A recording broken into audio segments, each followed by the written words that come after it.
കഴിഞ്ഞ ദിവസം ഒരു ഉമ്മ വന്നു കേട്ടോ. മോൻ്റെ അടുത്തുനിന്ന് മൂക്കത്തിരി കൊട്ടിട്ട് ഇവിടുന്ന് ബ്ലീഡിങ് വന്നതാണ്. കുറേ സമയമെടുത്തു ബ്ലീഡിങ് നിൽക്കാൻ. അപ്പോൾ എന്താണ് സംഭവിച്ചതെന്ന് ചോദിച്ചു. മോന് മൊബൈൽ ഫോണിന് വേണ്ടിയിട്ട് തർക്കിച്ച് അത് കൊടുക്കാതിരുന്നൊരു സാഹചര്യത്തിൽ ഉമ്മാക്കിട്ട് നല്ലൊരു ചാമ്പ് കൊടുത്തതാണ്. ഇന്ന് ഇത് വലിയൊരു വിഷയമാണ്. മൊബൈൽ അഡിക്ഷന് നമ്മൾ കുട്ടികളും രക്ഷിതാക്കളും ഒക്കെ കീഴടങ്ങി പോകുന്നൊരു സാഹചര്യം. ഈവൻ ഞാൻ പോലും നമ്മളൊക്കെ അഡിക്റ്റഡാണ്. മൊബൈലില്ലാതെ എത്ര സമയം നമുക്ക് നിൽക്കാൻ പറ്റും? ഈ ഒരു അഡിക്ഷൻ വലിയ അപകടകരമായ ഒരു സാഹചര്യത്തിലേക്കാണ് നമ്മൾ കൊണ്ടുപോകുന്നത്. ഇതുപോലുള്ള ഫാമിലിയിലെ അടിപിടികൾ, കലഹങ്ങൾ ഇതൊക്കെ ഉണ്ടാകുന്നൊരു സാഹചര്യത്തിലേക്ക്. കാരണം ഒരു കലഹം ഉണ്ടാകുമ്പം, ഒരു വാശി ഉണ്ടാകുമ്പം, നമുക്ക് ഇന്നെ നേടിയെടുക്കണമെന്ന് ആഗ്രഹിക്കുമ്പം നമ്മുടെ തലച്ചോറ് തിരിച്ചറിയില്ല എൻ്റെ മുമ്പിലുള്ളത് എൻ്റെ രക്ഷിതാവാണ് അല്ലെങ്കിൽ എൻ്റെ കുട്ടിയാണെന്ന് തിരിച്ചറിയില്ല. ഇതെനിക്ക് കിട്ടിയേ പറ്റുള്ളൂ എന്നുള്ള, ഇപ്പോൾ ഒരു ലഹരിക്കൊക്കെ അടിമപ്പെടുന്ന രീതിയിൽ ഈ മൊബൈൽ ഫോൺ കിട്ടിയേ അടങ്ങുള്ളൂ എന്നുള്ള ഒരു സാഹചര്യം നമ്മൾ ക്രിയേറ്റ് ചെയ്യപ്പെടും. ഒന്ന് റീചാർജ് ചെയ്യാൻ വൈകി കഴിഞ്ഞാലൊക്കെ നമുക്ക് എത്രമാത്രം അസ്വസ്ഥതകൾ ഉണ്ടാക്കും എന്നാൽ നമ്മളൊന്ന് ചിന്തിച്ച് നോക്ക്. ഈ മൊബൈൽ നമ്മുടെ ജീവിതത്തിന് ആവശ്യമാണ്. പക്ഷെ നമ്മുടെ ജീവിതത്തിൽ ഏറ്റവും അടിസ്ഥാനപരമായിട്ടുള്ള നീഡാണോ ഈ മൊബൈൽ? അല്ല എന്നുള്ളതാണ്. എന്തിനാപ്പോൾ ഇതിൻ്റെ ആവശ്യം? എന്തപ്പോൾ നമ്മൾ മൊബൈലിലൂടെ നോക്കിക്കൊണ്ടിരിക്കുന്നത്? എന്താണ് അത്? യൂസ്ഫുൾ ആയിട്ടുള്ള ഒരു കാര്യത്തിന് വേണോ, അല്ല യൂസ്ലെസ് ആയിട്ടുള്ള കാര്യത്തിനാണോ? വെറുതെ നമ്മൾ സമയം കളഞ്ഞിട്ട് നമ്മൾ ആരോഗ്യം നശിപ്പിക്കാൻ, നമ്മൾ അഡിക്ഷൻ ഉണ്ടാക്കാൻ, അല്ലാതെ എന്ത് ഉപകാരം അതുകൊണ്ടുള്ളത്?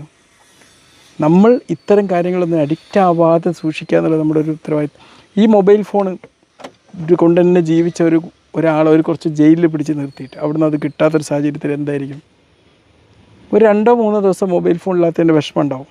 പിന്നെ അവർ ഓട്ടോമാറ്റിക്കലി അത് മറക്കും. പിന്നെ അവർ ആ സാഹചര്യത്തുമായി പൊരുത്തപ്പെട്ടു പോകും. ചുരുക്കി പറഞ്ഞാൽ ഇതൊന്നും നമ്മുടെ ഒരു ബേസിക് നീഡല്ല. നമ്മൾ നമ്മുടെ തലച്ചോറിന് ഫീഡ് ചെയ്ത് കൊടുത്തിട്ട് നമുക്ക് ഇതില്ലാതെ ജീവിക്കാൻ പറ്റില്ല എന്നുള്ള ഒരു അഡിക്റ്റീവ് അനുഭവം ഉണ്ടാക്കിക്കൊണ്ടുള്ള ഫലമാണ്.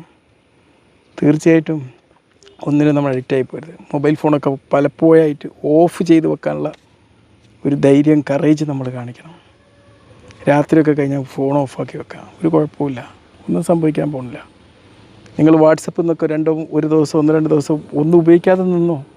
ആരാ പറഞ്ഞത് വാട്സപ്പായിട്ട് അല്ലെങ്കിൽ സോഷ്യൽ മീഡിയ ഉണ്ടായാലേ ജീവിക്കാൻ പറ്റുള്ളൂ? ഒക്കെ വെറുതെ തോന്നലുകളാണ്. അതൊന്നും ആവശ്യമില്ല. അതൊക്കെ നമ്മൾ അഡിക്ഷൻ ഉണ്ടാക്കി തന്നതാണ്. ഇതിൽ നിന്നൊക്കെ നമ്മൾ ഡിറ്റാച്ച്ഡ് ആവണം. മനസ്സിലായി? ഞാനെന്ന വ്യക്തി എനിക്ക് ഉണ്ടാകുന്ന സംഭവങ്ങളെക്കാളും വലുതാണെന്നുള്ളൊരു ബോധ്യം ഉണ്ടാവണം. മനസ്സിലായില്ലേ?